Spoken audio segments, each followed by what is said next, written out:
Hi, I'm Susan Moore and welcome to my writer's shed and the wonderful world of Nat Walker in Indigo Island, set in San Francisco.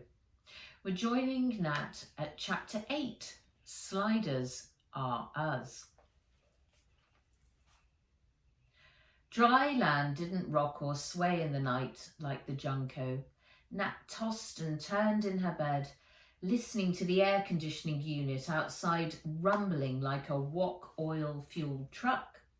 She'd been stuck in this stuffy room since they'd arrived because Henry had been so jet-lagged that he'd fallen asleep on her bed, and she didn't want to leave him on his own. She tried hanging out in the sitting room, but Hopkins would stand at the door, asking her every 5 minutes if she required anything. Fizz kept telling her he didn't trust it and kept blasting out plumes of white smoke from his snout if it got too close. "What time is it?" Fizz's eyes snapped open. 2 bright green spotlights cut through the darkness like a pair of lasers. 5:30 a.m. Pacific time, he said, from where he was perched on the door handle. He'd insisted on being on guard all night, an ear pressed against the door so he could keep track of Hopkins. Nat switched on the bedside light and swung her legs off the bed. She needed to escape and start her search for the sword. She pulled on her slider jacket, leggings and boots. "Zula, the plan begins." They opened the bedroom door as quietly as possible, leaving a gap just big enough for Fizz to poke his snout out. "Hopkins is standing in front of the elevator in guard mode," he said, reporting back. "Tell it we need something it has to go and get," she whispered. Fizz's eyes flashed as he processed options and solutions.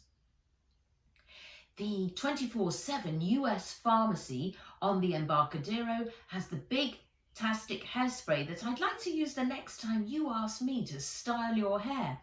It has a stronger hold than the one I used, so it'll last all day. I could relay that information to Hopkins and insist that you require immediate delivery." Nat nodded. "Good thinking. Go do it." He was about to fly out through the open crack, but stopped and turned back to her. "I lie for you out of love," he said, his eyes glowing purple.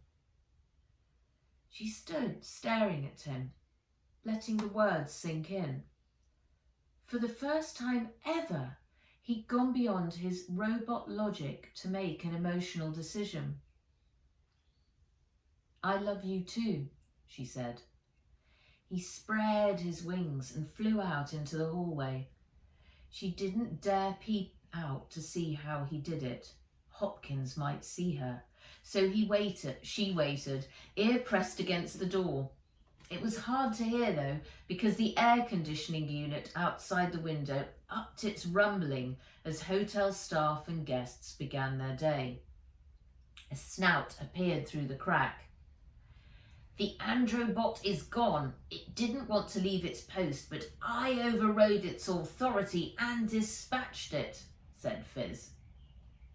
She stepped out into the hallway. "Let's do it," she said, heading into the elevator. They sneaked out of the side entrance of the hotel, avoiding the doorman, onto a steep street. Nat shivered in the early morning fog. Seagulls flew squawking overhead, and the drone of early morning traffic filtered up from the streets below. "Follow me. The groove cab I booked is waiting for us at Clay and Mason," said Fizz, flying across the road. Nat crossed quickly, then started jogging after him to keep warm. They reached the other side of the hill and descended to the groove cab waiting on a street corner.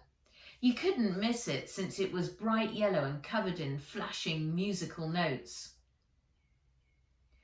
"Walker, yeah?" said the raccoon robot driver through its lowered window. "Affirmative," said Fizz. The automatic door popped open and Nat hopped into the warmth. A saxophone was accompanying a man belting out, "I'm blue about you, baby," through a pair of worn-out, crackly speakers. They raced down to the bottom of the hill and turned right into a wide avenue. The raccoon drove them a few blocks to where a neon green "Sliders Are Us" sign was flashing through the veil of fog.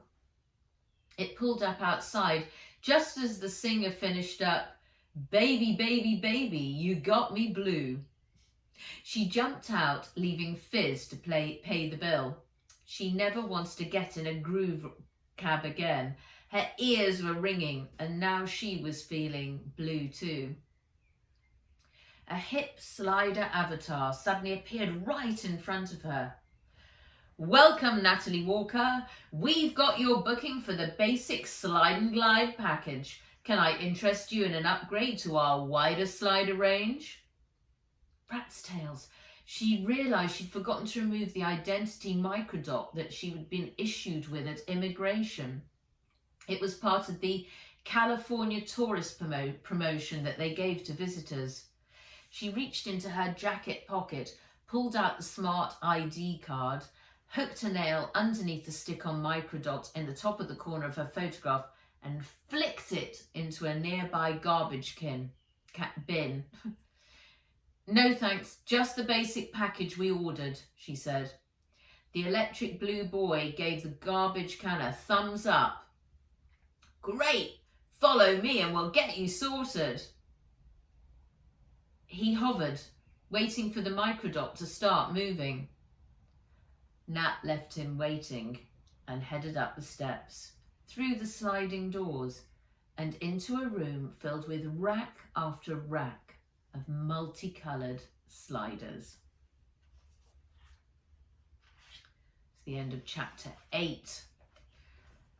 Nat's off to get her transport, her favourite transport, the slider, which is a hoverboard.